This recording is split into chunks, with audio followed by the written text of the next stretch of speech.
One's ready. One's ready. Go! So you guys are going into special warfare assessment selection. It is an attributes-based selection model. What does that mean? Guys, are we running right now to get fitter? Or are we practicing running? Practicing. I can't freaking... So there's a holistic picture that we're looking for. The instructors are giving you input, and we're expecting an output. And everything is for a reason. If you guys haven't heard my spiel yet, everything that we do, every single exercise, has a connection to the job that you're trying to do.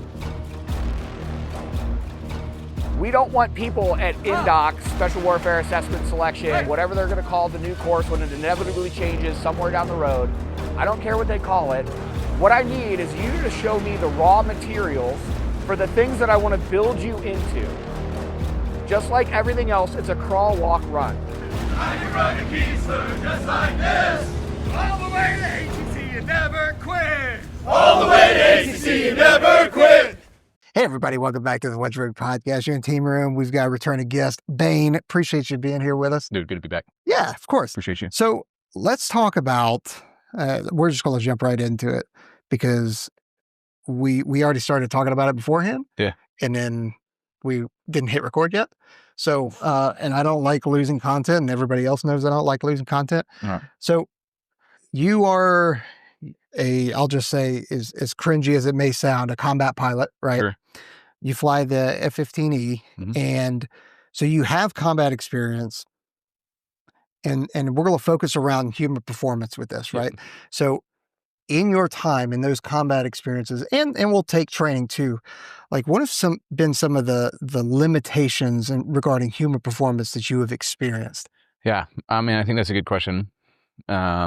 Maybe we got to get some of the boys like Irish and whatnot out here, the folks involved with, some of the more recent combat experiences. I'll tell you, my combat experience is somewhat dated, other than training and then helping with different things that are going on downrange in there. I think that said, even when I was deployed, so 15, 16, down at Dhofra doing the Iraq and Syria ISIS fight, there were massive human factors involved, though I think some of those are shifting and some of those will kind of remain persistent in there. The easiest one that comes up is the physical side.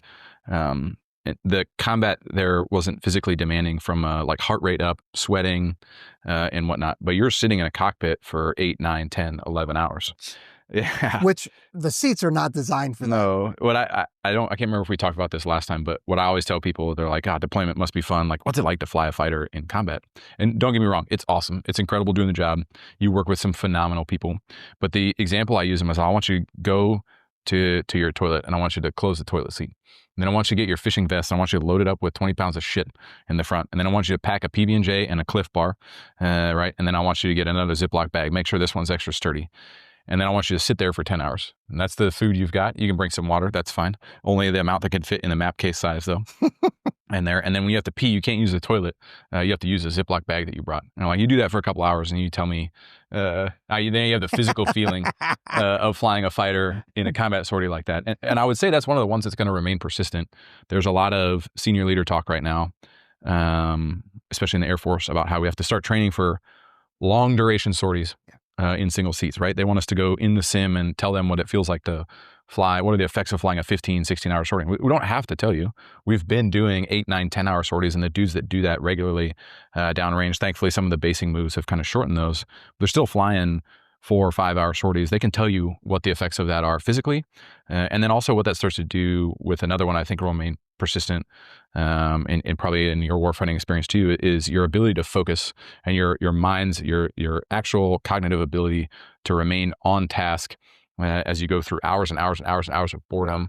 Can you spin your body up physically and mentally to then go execute what you need to execute in there? Now, thankfully, in my combat deployment, it was generally uncontested, right? Russia showed up a couple months into the deployment, but we had this handshake agreement. You don't shoot me, I won't shoot you, which is always interesting when there's a flanker in your control zone and you spent your whole young life at that time, but growing up being told that those are the bad guys. I got to shoot the flanker, right? But so I think those two things will definitely be, my big takeaways is there's some MSK stability and power, and I'll get into the power a little bit more. What's MSK? Oh, you're gonna make me say musculoskeletal. Skeletal. Okay. That's why I say MSK. Yeah. Well, I know you don't like abbreviations. No, it's not just the abbreviations. It's I stumble over it, or when I get put on the spot, going like, what's that acronym? I'm like, oh boy. So what's the difference between, like, is there much of a difference between a 12-hour sortie and a 16-hour sortie? Because what the Air Force is potentially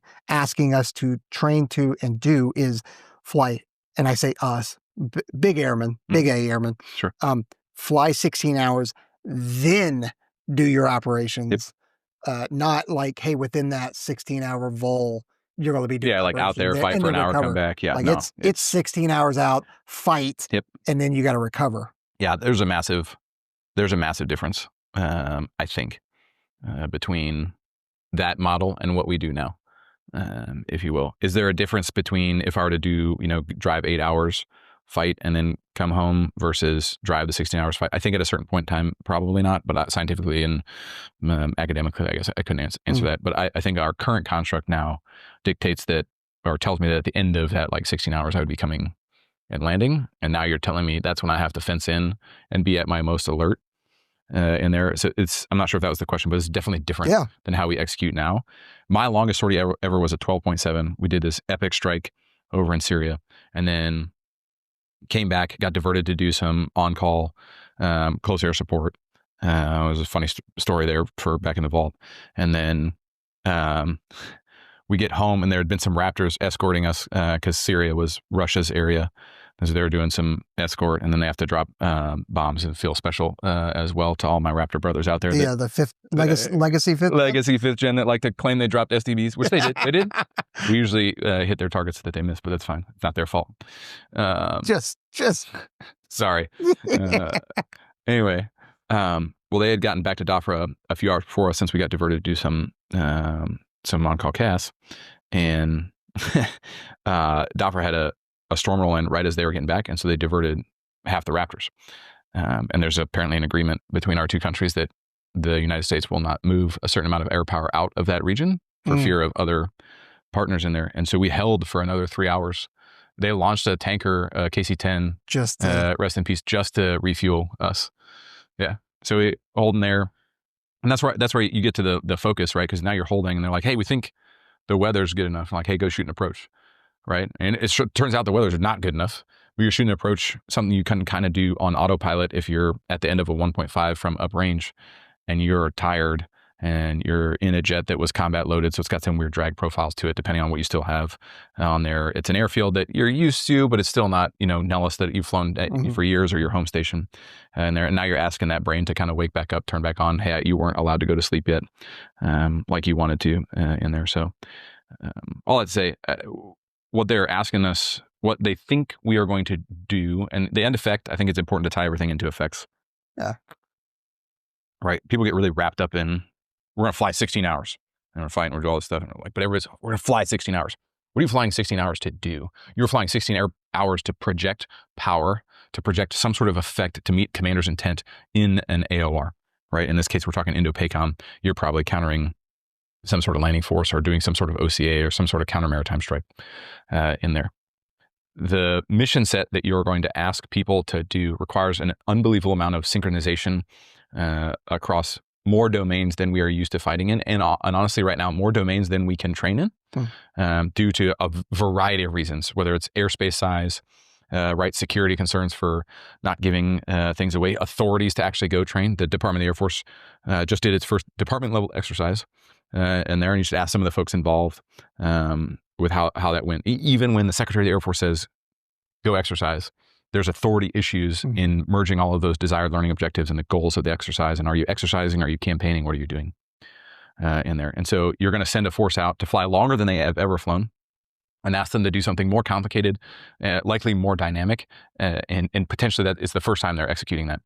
And we have no way to get the reps that we need because of the resource demand for a complex training sortie like that for most of the folks. So you're likely going to rely on a few human beings who have specialized knowledge to either plan and execute, distribute orders, however that construct will kind of settle out. And that seems like more risk than you would want to take on? And the answer, which I think is where we're going with some of the human performance stuff, but push me in a different direction if you want to talk about different things. It's been interesting to see the answers to how you should train for these things. And it's not perfectly analogous, but like, hey, go sit in the sim and fly a 16 hours, sit there. And they're like writing waivers for us, right? To like, Boeing hates it when I bring a water bottle in the sim, let alone like, They're hey, like, Boeing, oh man, he's going to be here for a while. I'm going to pee in the sim. I might have to do other things in the sim. Yeah. Like I need have to sign like a waiver with Boeing that if we pee on their controls, we're responsible for fixing it type thing. You're like, oh, that's gross.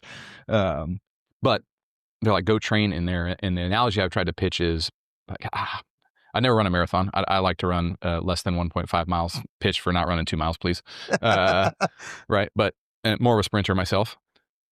But a lot of my friends that run marathons and ultra marathons, they'll tell you that you don't go run the full thing over and over and over to train for it, right? You might get close once or twice and get past some certain thresholds, but you're doing some sort of interval style training, right? Long and slow some days, and then a little bit higher intensity, but shorter distances.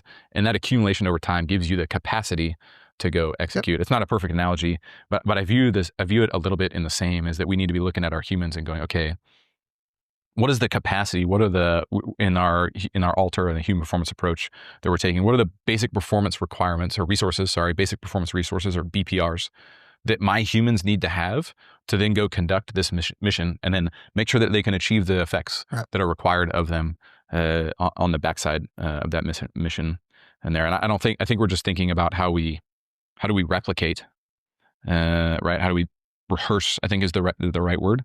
It was a better word for that. How do we rehearse this in training?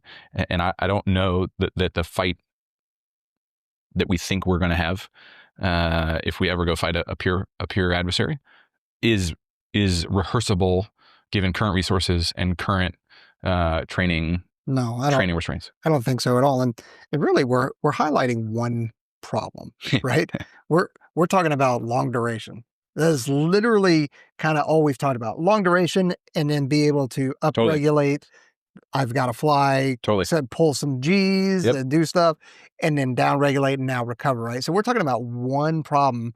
We're not actually talking about the tactical problem. That's right. We haven't even got to mission command. Right. We're not talking about that. So, and that's an entire series, and there's books on this. So let's just tackle the duration. Okay. Right? So with all that, and you were talking about the current constraints we have. We have constraints in the simulator. Mm-hmm. One, they're not where we need them to be in terms of tactics wise. Yep. Also, pilots sometimes have to pee, and sometimes they don't make it with the piddle pack, right? Yep. So, if people don't know, the piddle pack comes with an alcohol wipe. And I'm not kidding you. You open the little plastic thing, and the alcohal wipe pops out. It's a nice little foldable one. So and you're like, and the bros will scrub off the controls that they accidentally peed on. You know what I mean? Use it for your hands too. Yeah, of course. I don't want my whatever. You get it.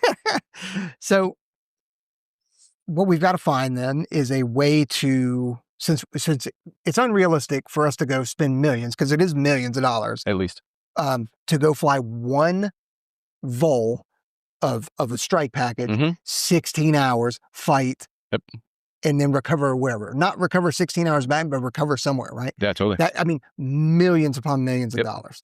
So that's not realistic. That's not sustainable. Totally. And if I can interject, we'll stick with the one problem, but I think it is worth mentioning the cognitive demand, especially if we want to talk about future family of systems, a little bit of like what's going on up here for the dudes that are operating that. Not only are you going to have that long endurance, but then you're going to have an incomplete mental perception of what's going on that you're going to require instinct, kind of gut feeling, and then whatever sources or intel sources you can kind of fuse on your own to figure out and then make decisions, not just for yourself, but likely for some sort of autonomous wingman that we're designing, right? CCA and other folks in the package. It's probably going to be comm denied or comm degraded at most. Most of the systems that you're used to operating, you're either going to have turned off, right, or are going to be denied from the adversary. So at the end of that long endurance marathon, now we're going to ask you to turn your brain on and operate at an incredibly, incredibly high cognitive load, right? And we have some interesting things that we're seeing in the human factors studies that we're doing. And the consequences of that are different than you can ever replicate in training, because if you screw this up, you don't come home. Your friends don't come home, right? The package doesn't come home, let alone the whole mission, right? Like the effects thing, got it. but there are severe consequences that then drive physiological responses that if you haven't thought about those or trained to those, right? Now, how did it feel the first time you got shot at? You're like, oh, wild, that was a thing, right? That could have been bad, right? That's the same thing. The first time a chaw something goes right by your cockpit, you're like, oh, they're really shooting. This isn't training. Yeah, we always have the conversation in the bar is like, hey, you're on an air-to-air intercept and everybody's up in the cons, getting high, getting fast. What are you going to do in real life when 4 cons turns into 8, turns into 16, and you realize those are like real missiles coming your way, right? Like gunfight, I'm sure seconds you just react, and I've never been in one. But like you got minutes to be like, yeah, that thing's still got done. Well, look at those. Yeah, hopefully this timeline. Yeah, exactly. Hopefully this timeline that we developed and we called a 75% solution is actually good enough. Yeah. So I guess I'm lumping the duration into cognitive ability. Totally. So what are we doing, or what is the Air Force doing right now? And I say we as an Air Force, but maybe the Air Force isn't tackling it right now. Maybe there's organizations that are tackling it. Like, what are we doing right now to? So I think that's a really good question. At some point in time, we'll touch a little bit on culture, I'm sure, but we'll start at the top. It's probably getting closer to 20 months, but we'll just call it 18 months ago. Chief Alvin wrote a memo to half A5 with some of his priorities. And one of the things on there was human machine teaming and understanding the human weapon system and how it fits into what our future fight looks like in there. And so that half A5 team has been doing some work. They've taken a unique approach when it comes to human performance in that they're a little bit more total force focused, kind of a one size fits all, which is an admirable goal, right? But unfortunately, it's not to scale that is cost prohibitive. Never happened in there. But they've done some good work in an initial definition of the human weapon system, what they think makes up that human weapon system, and then making some recommendations of here's some potential ways forward. And there, so I just mentioned that to say at the very highest level, it's being thought about, and there's effort being put into it in there. Where I think the most progress is being made, and I'm definitely biased in this, is somewhere in the middle to the low regime, if you will. So I'll start. Some folks are coming out actually tomorrow to join us in here, but I'll start with the craft folks, especially the team out at Eglin on the physical side. Mm-hmm. They're led by Hugo Chirez, major type physical therapist, incredible. I'm trying super hard to get her here at Nellis, right? Her and her team have done some phenomenal work under the CRAFT program, which is ATC's version of human performance, similar to OHWS on the ACC side. OHWS, Optimizing the Human Weapons System.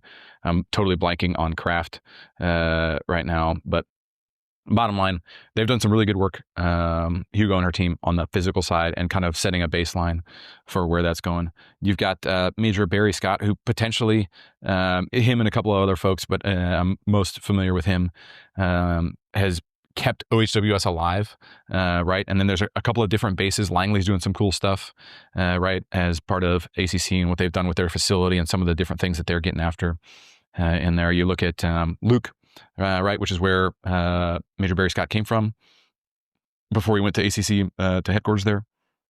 And they have got some phenomenal stuff that they've stood up with CRAFT and their training programs. There's a little pockets that are getting after different pieces of the puzzle. The unfortunate thing about how human performance has been approached, and I think you can relate to this from POTF as well, is when we started, it was very much I have this problem, here's a solution. Mm-hmm.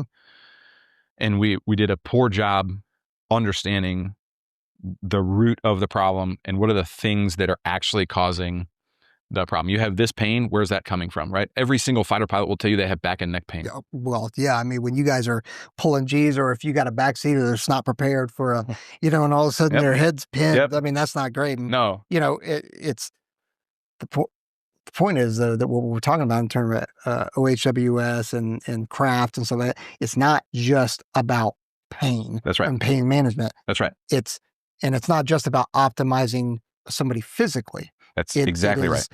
When you brought up CCAs, collaborative combat aircraft, whenever we start doing those, like what we don't have right now is data points.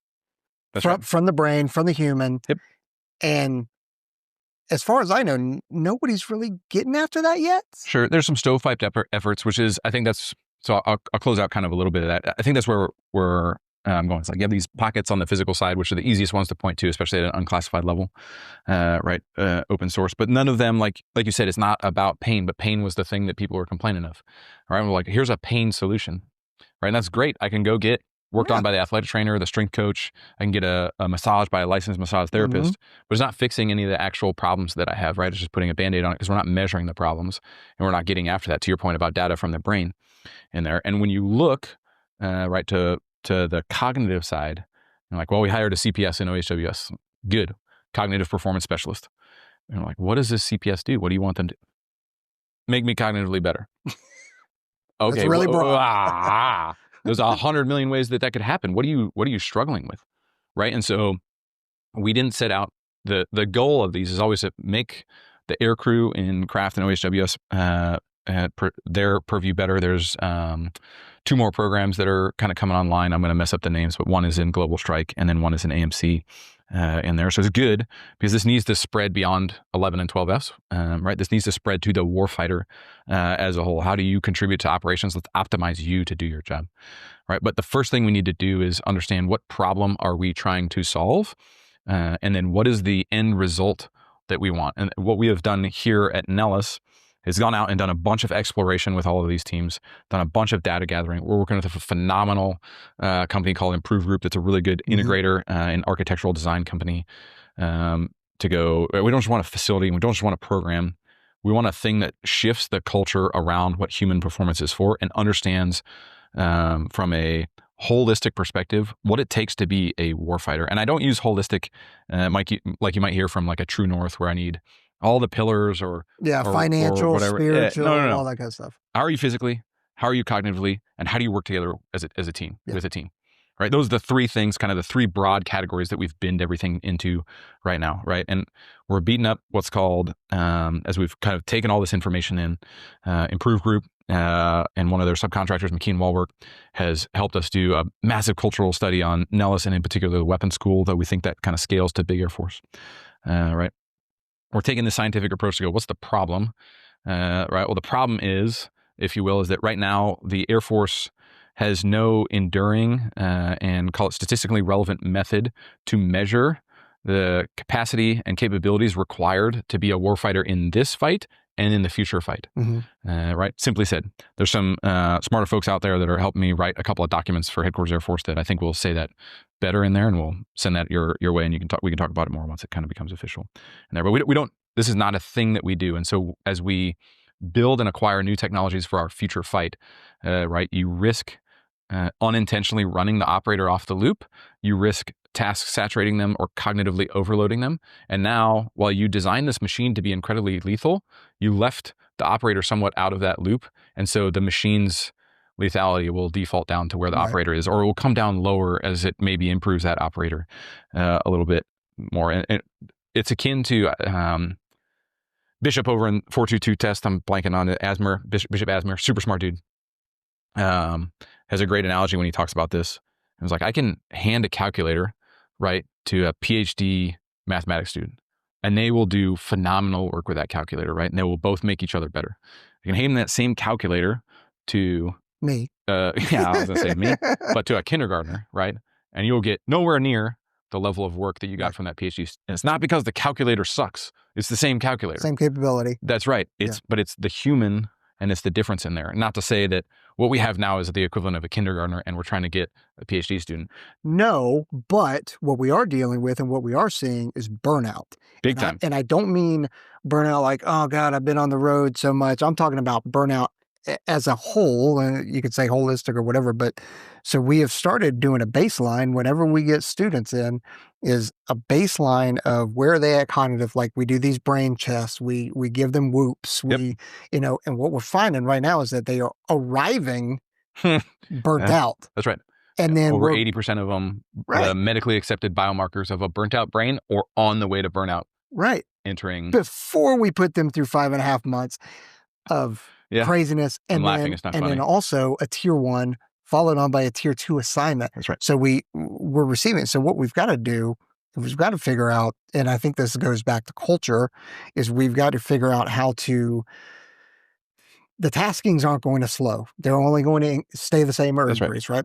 So we can't control that. So we've got to control what we can control. And what we can control is the humans right now. And it sounds bad controlling humans, but that constant is the humans. And we've got to teach people how to upregulate, downregulate, and then how to cognitively navigate when there's rest periods, down or slower period. Yeah. And then we've got to have an excursion up to high performing, and it's stressful. And then, which will also tie into some of that stress inoculation too. Big time.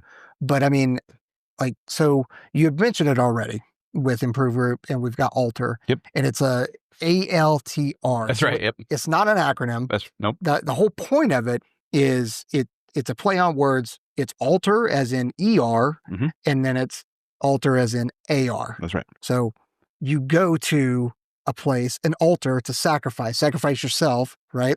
So that you can alter your body, your mind, and just get better. Yeah. That's probably the best way. I don't know. You got a better analogy. I think it's perfect. I'll pile on. So that came from, it was codenamed Warforged for the longest time. That was an acronym, which don't ask me to say what that was in there. You can blame the fighter pilot and me for coming up with that one. Plus everybody wants to use a forge nowadays. That came from the cultural deep dive that McKee and Walworth did on the weapons school.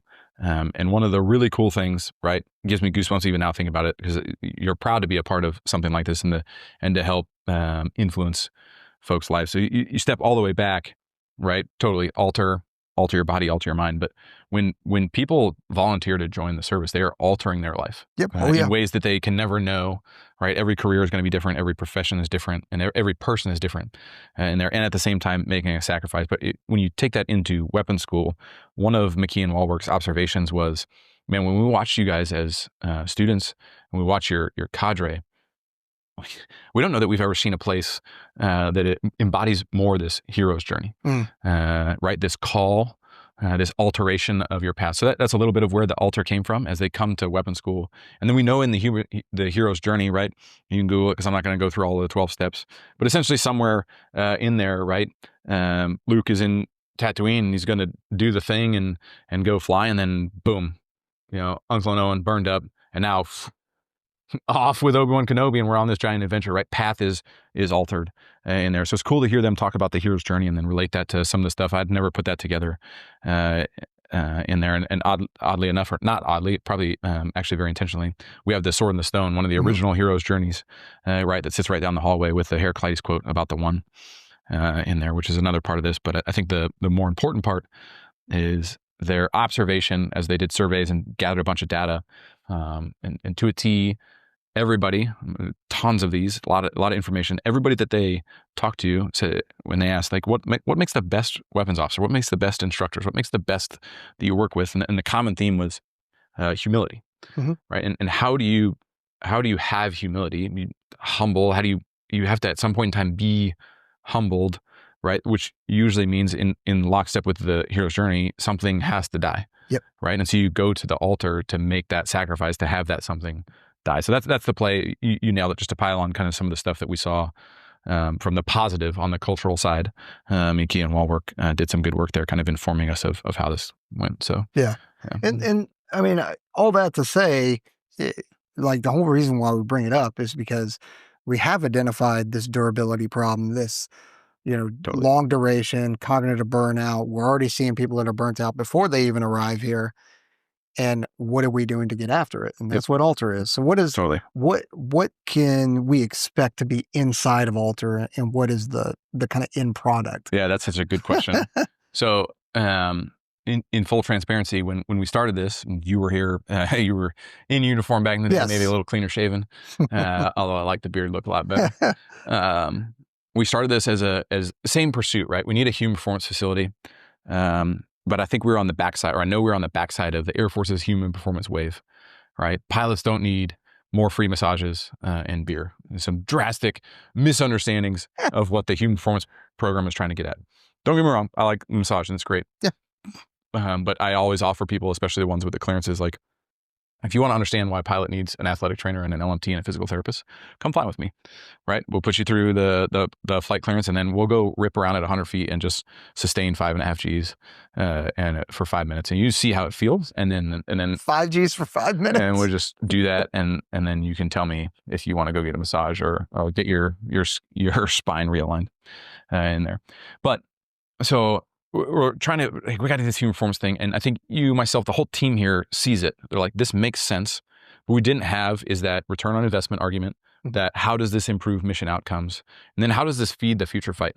So I was lucky enough to get accepted into the MIT AI Accelerator and go do some cool AI stuff. And the day I got there and started to see some of the stuff that MIT, especially Lincoln Labs, is doing, I was like, it's not human performance. It's how the human feeds into the system. And I remember coming back and saying, hey, we have to build the first human machine teaming training facility. Because it doesn't exist right now. No, this will be a first of its type prototype, and we're going to screw it up the first time, right? But you know, the analogy or the kind of what I keep telling people is like, you want to invest in this because it's not an all or none thing, right? You're going to put however many $1 million into the facility and the sustainment. And just because we get it wrong doesn't mean you got nothing out of it. It means we learned a ton. We're going to get some things right, and we're going to move on. But anyway, so human machine teaming training facility, with the idea being that Nellis is the perfect iterative nexus for this. What I mean by that as an iterative nexus is you have a massive amount of operators, but they're spread across different mission design series or MDSs, right? I got fighter pilots, I got heavy pilots, I got helo pilots, I got C2 bubbas, I got intel bubbas, I got cyber, right? I got weapons school, right? I got test. I have an influx of folks for LFEs like Red Flag and Bamboo Eagle, right? I have a large amount of people, so I can centralize my tests and kind of my research in this one facility and figure out what works for different communities as they're here for weapons school or a 3-year assignment to teach or a 3-year test assignment in there. And then I can figure out what I should spend money on for the CAF, right? So it's statistically relevant data sets at a very cost-effective manner. Second, I have the SMEs in all of those mission areas. It's not just that I have Raptor pilots, but I have the best Raptor pilots here. It's not just that I have cyberbows. I have the best in space, all of it, right? I have the subject matter experts in there, so they can tell me the thing. I don't fly a Raptor. I have a decent idea what happens there, but I certainly have no idea how space does their thing. I'm going to screw it up because I can't straighten my middle finger, but I know they do this. That's about all I know about space, right? So, hey guys, this is what we're trying to get. What's important to you? So I have the subject matter experts. What we are missing is a facility and a program that allows us to test, do research, then test, train, and iterate on all of that. And so that's what Alter. That's how it came about. Is I need this place, and Nellis is the perfect spot to do it for all the reasons that I just listed. Now we just need to design it and then resource it and kind of stand it up in there. What we then did is some of that analysis we talked about, and the biggest concern is we're going to build this incredible facility. We're going to put a really cool program in it, and nobody's going to show up, right? Why do folks not go? If you look at the compliance numbers, people are generally happy with like 30% compliance in a human performance program. If you told an NFL team that 30% of their players were going to fail, they're like, you're fired, get out of here. Yeah. We're bringing somebody else in, right? And I'm not saying we'll ever get to 100%, but there's definitely how do you make this thing land in an environment where it's adapted, where it becomes a thing, and that's where the culture piece came in. Hey, we need to understand. How do we make this not another thing on top of the 3 jobs that you already have? Yeah. Being a line instructor at the weapons school, right? Trying to be a mom, a dad, right? A husband, a wife, and you have enough in your life. And so how do we take this, and that's another play on Alter. How do we take this and go, this isn't another thing. This isn't a way to do more with less or to make, and one of the things we get pushback, right, is like, you want to make weapons school easier. No, I don't think weapons school is hard enough. But you can't make it harder right now because dudes are burned out, because we have no white space in the schedule to do extra things, because the resources aren't available, right? We get funded at way less than it takes to operate this place in there. But then when you go out and do the high-end training, and 3 minutes into a vol, at the very end of the class, somebody makes a decision that's inexplicable, right? I'm not getting to the high-end level of training I wanted at the end. And so you can walk that back and see what's going on in the beginning. Weapons school is not hard enough up here to make sure that I'm actually performing at an elite level over here. So it's actually a way to try and make things harder, but I want to do, it's a new way to do things differently. Yep. Right? and it ideally achieve better results. And not just that, it's also like when we start talking about data points and that kind of stuff. Totally. We don't have. That's right. We don't have the B. That's all right. We don't have the B1 online or B21 online yet. We don't have the F47 online yet, right? So if we could, and we don't have the CCAs online yet. No. So those 3 things, right? If we can already start collecting and building these data points, and we have multiple years of data points that we can figure out. Yeah, you said it right. We're going to get it wrong first, but if we can kind of fail and learn from those failures of the human machine teaming, so that when F47, B21, CCAs come online and they are operational, all of that data just feeds into that. We're not starting at a deficit. Exactly. We're starting in the positive. We're at a surplus. Right. Yeah, totally. And that's perfect. I think that feeds into your original question, which I didn't answer. I apologize. What's going to be in there? So that's the iterative nexus. That's the output of the iterative nexus on the machine side, right? On the human side, I get my humans more lethal, and we can talk how we actually think that scientifically connects in a second if you want. But on the machining type, how is this a human machine teaming training facility? Well, I put all of this data out, right? We're fighting hard to classify this as performance and readiness data, not medical data. Now I can bring in industry experts, right? On the CCA side, on the F4, on the whoever side, on the workflow optimization side. Yeah. And I can get a human into an equivalent physical state space, right? Maybe I'm in, they just call it BFM phase. BFM, maybe not the most relevant thing, but it's the easiest one to talk about from a physical side in their high Gs, physically exhausting. I can get them into some sort of state like that, which might be faster than going for 16 hours and getting to a similar exhaustion level, if we're talking about endurance. And then I can start to do cognitive training or cognitive testing and understand where this particular human's load capacity is at. What's their throughput? And by throughput, I mean decision speed and accuracy, because both of those things are important when you're talking about decision making in there. What's their neuroplasticity at the beginning, at the end? How quickly can they switch between tasks in there? And I can start to understand kind of your averages across different MDSs, your averages individually, your averages as a whole as an Air Force. And I can develop autonomies depending on what I want off of that data set that go, hey, here's the thing that actually matters, right? Here, this is where we see kind of the load shed being a requirement. You're now at capacity. You can do more things. What are the things that we know technologically are ready right now, and how do we build autonomies? And then as the tech matures over time, right? For CCA, everybody thinks we're going to get a thing that comes out and bonsais and does all the other things. All right, no, it's going to start basic. It's going to be some sort of wingman, right? So as I now have to control 4 wingmen that are just computers, how do you optimize that, and how do you do the training at? So what's going to be in the facility, right? Feel free. I think you have the 35% design picture. You can post that or whatever if you want. Doesn't matter to me. It's going to change. Yeah, we're going to do things differently. I don't know if Improve Group would appreciate that. So I'll just Sorry, Matt. I'm looking at that to myself. Already posted on IG. No, I'm just kidding. There's a couple of things in there, back to our cultural conversation, that are designed to be adaptive to your life as an instructor or as a student at the weapons school or as an operator kind of around Nellis, whether you're here for a red flag or whatnot. So fast lane, slow lane. And then it's designed around collision spaces. I want people running into each other there. I want this to be a place where people know and see like, hey, you're getting better at the job by being in here. So collision spaces aren't like tight hallways where you're actually hitting people. We're talking about common area, like, hey, you need to go grab some yogurt or whatever it is. I've got to grab a bar before going to work out. It is intentional meeting spaces. Hangout, meeting, that's a better way to put it. Yeah. Every tier 1 organization I've ever visited, there's a common dining area. Where's that at Nellis? Right. Not that I want to use the defect. That's a good point. Where is it? You know what I mean? So how do we, one of the things we discovered in our deep dive is like we lost our place. You can make the pros and cons argument of the club, but every Friday night, everybody at Nellis was at the club, and you build this common language, this camaraderie, right, that just naturally occurs. And for various reasons, that seems to have gone away. Some of that's good. We can replace an alcohol culture with a different type of culture. Right, and I think that's actually why it's gone away. Yeah. I really do, because the younger generation or whatever, to me, is not drinking as much anymore. You're not even a big drinker. Nope. Nope. I've learned by wearing this whoop that it messes with me really bad.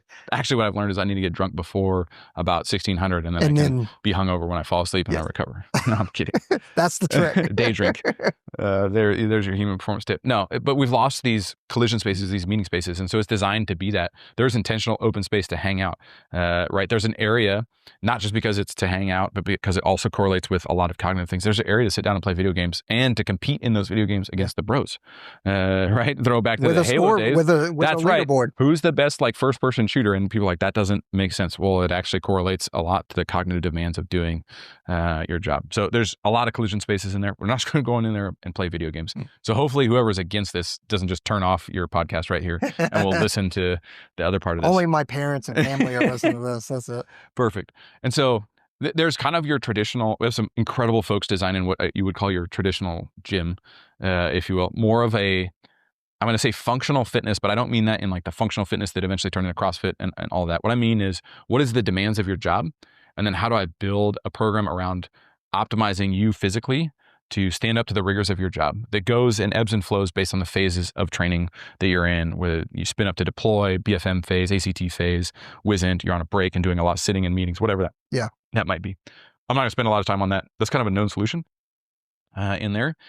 The unique things that will be in there is Nellis currently doesn't have a dedicated space for its OHWS folks, right? So we'll have a dedicated space for the athletic trainers to actually get work done, some massage therapists, physical therapists that will ultimately be in there as a part of the team that will run that facility in there. But again, kind of another known solution in there. I think there's two unique things that will be in this. And before I get to those, I'll say there's also a recovery area that we're kind of still mapping out what that looks like. How do I teach people to downregulate? One of the things we learned with those baseline brain maps that you're talking about is that, we have a lot of people that are burned out, and then we have a ton of dudes that produce an unreal amount of alpha brainwaves, which just means you're always on, always stimulated, right? If you wake up in the morning, the first thing you do is start thinking about the problems you have to solve at work, you probably producing too much alpha brainwaves. I'm one of those.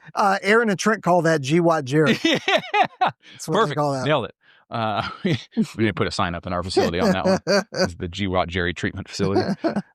So how do I start to produce some of those other waves and balance out my brain? We got to teach people to downregulate, which is as much a neurological training as it is a mental training. How do I be okay and not get upset at myself that I'm thinking about work? Let that and then move on. You've been there.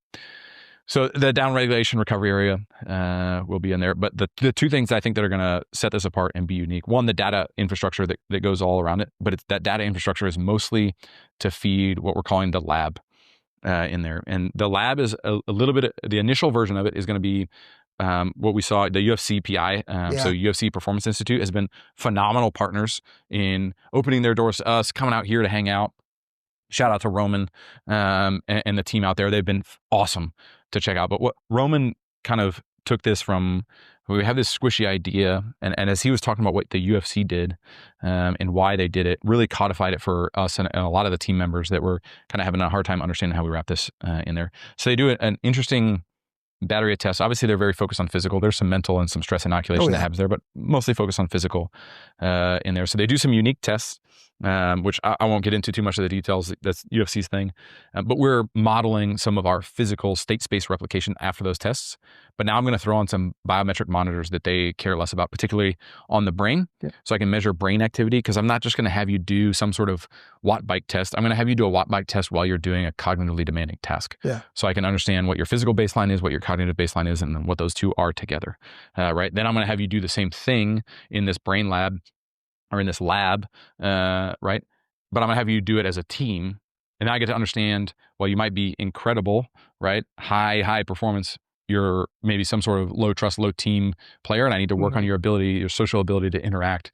Right? We produce a lot of really phenomenal weapons officers. We don't always teach them how to play well as a team, and you get these dudes that go out and they just do everything on their own. And I'm like, hi, are you bringing the rest of the folks with you? We think that is a massive cultural transformation that comes from a place like this. So the lab is one of those things that we think is going to be really interesting. A lot of cool high-tech equipment in there that we'll put to be able to monitor folks. In a dream world, what I told Improve Group, and they kind of laughed at me, was like, I want to walk in there and just have all of these sensors on me all the time. So everything that I do in this building feeds into like my performance profile, and then eventually the autonomy. There are people who freak out because there's like some data stuff with that. That's fine. If you don't like your data being stolen, then get rid of whatever smartphone you have. Yeah, exactly. Get off social media. That's right. The point is not to steal data, though. The point is to understand as completely as I can and as automated as I can, as frictionless as I can, what is going on in the human as they're performing all of these different tests. The other thing that I'm really excited about, and this gets back to the culture, is the what we're calling the arena. I think we're actually going to be able to get it in the shape of a patch, which will be kind of cool. Oh. At the tip of the arena is the altar, which is significant, right? We've had conversations about what that becomes like our Stanley Cup, where the graduating class kind of stamps their names on there, or what that might be, and the colors that the altar turns as the phases kind of change in there. More deep dive on the fit idea that's behind all of this. But the arena is a call out to the competitive nature that we have unintentionally lost. I'll just say in the Air Force. Yeah. Right. At times we have forgotten that our job is to kill people and break their stuff. And so that means there's going to be a winner and a loser. Right. And it's okay to celebrate competition, right? And to have that just gut reaction when you walk across the line there, while Peaches and I might be friends outside the arena, right? Or outside of the cockpit. When we step into the cockpit and I'm one-on-one BFMing you, my goal is to absolutely murder you, right? There's no animosity in that. I am competing to be as good as I possibly can. And then I know that if I do that, I'll bring out the best in you, and we will get better that day in there. And would, again, back to what McKee and Walwork did, we saw a lot of indicators and a lot of data that showed through some unique and unintentional identity crises that are happening across the Air Force, we've lost some of that competitive nature in there. And so the arena is a call out to get back to competing in there. And there's some ideas of how we would do it. You could do everything from dodgeball, right, to some, Langley does a really cool, it's a laser rifle course. Yep. They'll put dudes through a workout. And then you got to go shoot a certain number of targets, right? There's some cognitive there's that training. There's that tag stuff. Yeah, exactly. You know, the ESPN Ocho, where they're extreme tag and that kind of stuff, which is really cool. All sorts of stuff. And then that feeds into like how Langley does it, or at least when I was out there messing around with them, right? Based on the number of targets they hit, that was how many burpees they had to do in the next round of the workout, right? All sorts of cool, like competitive stuff that you can do. So the arena allows us to gamify everything. And so when you walk in this place, the first thing you see is the leaderboards, and we'll probably have some traditional leaderboards in there, because there's a lot of dudes that like to just pick up heavy things, myself included, right? So yeah, you want to see that, but really what you want to see is the leaderboard of kind of who has the most elite basic your performance resources. Yeah. Who is on paper at this unclassified level your elite warfighter, as we'll define kind of the human weapon system. You want to talk about not just individual, but you start talking about communities. Yes. Or you get the Viper community versus the Strike Eagle community versus, like any of the Hog community. Totally. It's like, whoa. And then obviously the JTACs roll in there and they just dominate everything. So, I mean, that's just the way it's going to happen. I mean, whatever. But I won't make any comments about how I expect them to do on the IQ test. Yeah. Hey, we're idiots. Okay. I'm right there with you. That's why we're not pilots. But I think even more important that, so that's one of the things in there. One of the ideas we've tossed around is you get drafted onto this team as a student, and there's no other like MDS student on your team.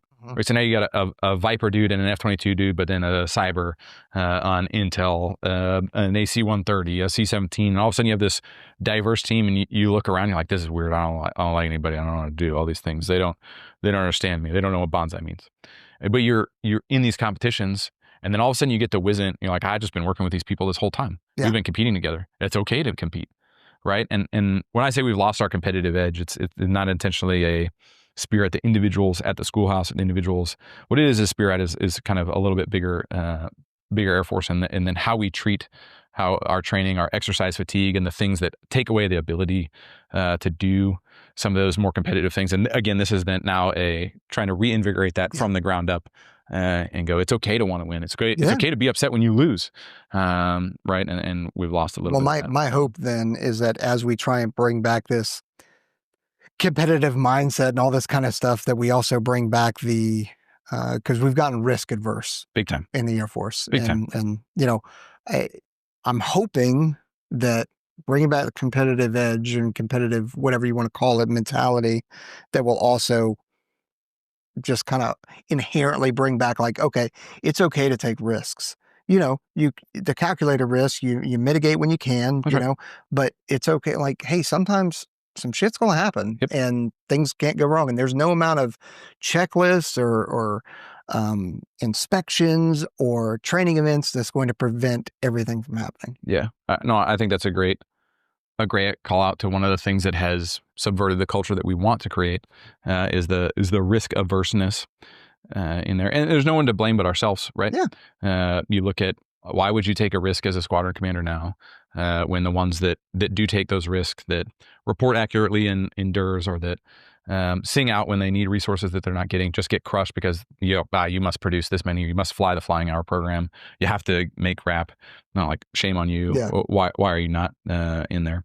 Right. The B1 squadron commander that was part of all of the accidents and was famously just destroyed in a lot of the public. The findings, yeah. Yeah, had been reporting in DERs for months that he was under resources and needed help. Yep. And so not to get too much into that, but I totally agree. There's a risk adverse culture. My hope is that we don't swing all the way the other direction, right? There's a balance in there. And that's I think what we specialize here at the weapons school is teaching people how to go through that kind of critical thinking process to go, yes, this risk makes sense to take. The possible payoffs for it far outweigh the possible things. The part, and now as you look at an Air Force, look at a joint force that is facing a peer threat, right? Whereas before, we could make risk calculus and go, I'm only taking risks where the benefits far outweigh the worst case. We can't afford to do that anymore, right? That you move slow when that happens. And you can be okay if you have a 20-year technological advantage and your training is far superior and your enemy hasn't stolen everything from you and copied it. Or I should say adversary. I think enemy is a bad word these days. We're not there, as you just said. Yeah. And so how do you move fast? We have to take your calculated risk. And some of those risks need to be risks where the worst case could be catastrophically bad, but you mitigate those things as you were saying on the way through. More importantly, what we need, right, is when those risks get taken by the people in leadership positions and they don't go well, you need a leadership team above them that can understand, that is engaged in that process the whole time, right? And then can pick them up off the dirt, pat them on the butt and say, hey, man, I was right there with you. Yeah. And here's what we learned. Let's move on and get to the next thing. And back to our culture, we don't have that right now. Yeah. For sure. But that's way above my level. So, but I mean, again, that's what we're trying to get after. And totally. That's kind of why I wanted to sit down with you, just talk about, as larger of a problem is hey, what's the modern warfare look like, especially from a pilot's perspective. Totally. We'll kind of hit on one thing, maybe one and a half. Yeah. Right. There's a lot more to this. There is. And I think, what I would hope people walk away from this, and I'll fill in some of the science so that you can have something to point to go, oh, this is how human performance, this is how Alter is different than another program. Because I see a lot of programs that talk about all the same things, like here's what we're going to do, and then what happens fizzles out in there. So nobody can ever predict the future war, right? I got to weapons school to teach in 21, and really quickly we pivoted to Asia. All about China. We're going to fight China next. The last country we bombed, if I'm tracking correctly, was Iran, in a very traditional and conventional type of fashion for us. So you can't ever predict anything, but you want to be prepared for the worst case, and then you can adapt in there if you have the correct training methodologies in there. And for the tactical side, we have a pretty good methodology for how we train people.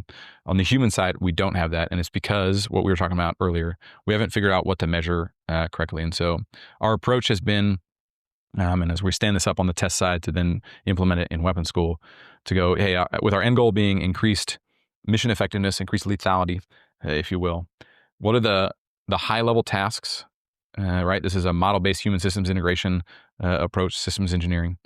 What are the high-level tasks that allow me to have increased lethality, and list those out? And then underneath those high-level tasks, what are the subtasks, and all the way down to the basic performance resources. And by that, I mean things like on the physical side, you're thinking MSK, stability, power, some sort of cardiovascular endurance, but you want that under G and with oxygen as it would be in your operating environment in there. On the neurocognitive side, we've already talked about throughput. We've talked about neuroplasticity, right? You're thinking about impulse control and focus on the behavioral in there. So we've got that distilled down to somewhere around 17 BPRs. Then we have low tech. We have no tech, low tech, and high tech ways to measure depending on the facility that you're in there. And then a test plan that's going to allow us to test out somebody's high level task performance and then correlate that back to what their BPRs actually were in there. And then we'll match those up along this kind of curve and go, hey, this is the kind of the baseline level of performance you would need to be effective on this mission. And now you can go, these BPR at this level correlates to mission effectiveness. And I know if I increase those, I'll get a higher level of mission effectiveness. And I have a scientific methodology, a taxonomy, a framework, whatever we're going to kind of settle on in the name in there to go. I can measure a human in a facility in an efficient and effective way, right? And then I have proof that raising those characteristics, raising those BPRs makes them better in the cockpit, at their console, at their mission, doing whatever they're doing. If they're better at their mission, then as a force, we become more lethal overall. This is why I should invest in the human performance program. The side benefit of all that is all the things we talked about with human machine teaming. All of this is going to have to collect data to inform that up and down. And so that data can be used on the human machine teaming side. Now, as you develop those autonomies, we can train together in this facility as a team in there. This never works if we don't get a culture here at Nellis that is ready to adapt it. So it can't be, not only do we have a scientific method, but now we have to figure out the cultural solution. How does this become part of your day, not in addition to your day? I already have 12 to 14 hour days. I don't need 16 because I got to do, Bane says I have to go do brain training, right? This is the first thing I do. This is a syllabus event. This is part of my brief to go fly, whatever that might be. You got to have the discipline to do it. And that's why it's a no brainer. Am I going to get up first thing and work out in the morning? Yeah. I'm disciplined enough. Do I have to do it sometimes in the afternoon because I missed the morning? Yeah. It's taking out a choice and an option. It's going to happen deliberately. And so it's something that I don't even have to think about anymore. And I think, so as we wrap this up, like if you out there are in the B-21, F-35, F-47, or anybody who's a decision maker in this, if in the Air Force, if you want to get in on this, we need you.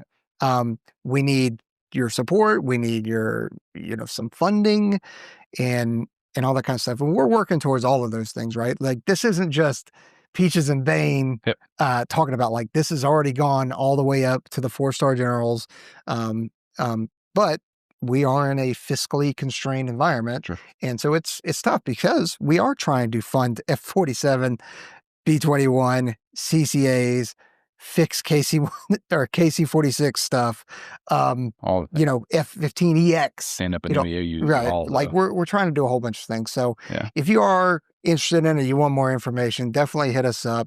And thanks for coming back on. Dude, appreciate you having me. Always good talking. Yeah, man. Absolutely. Thank you. All right.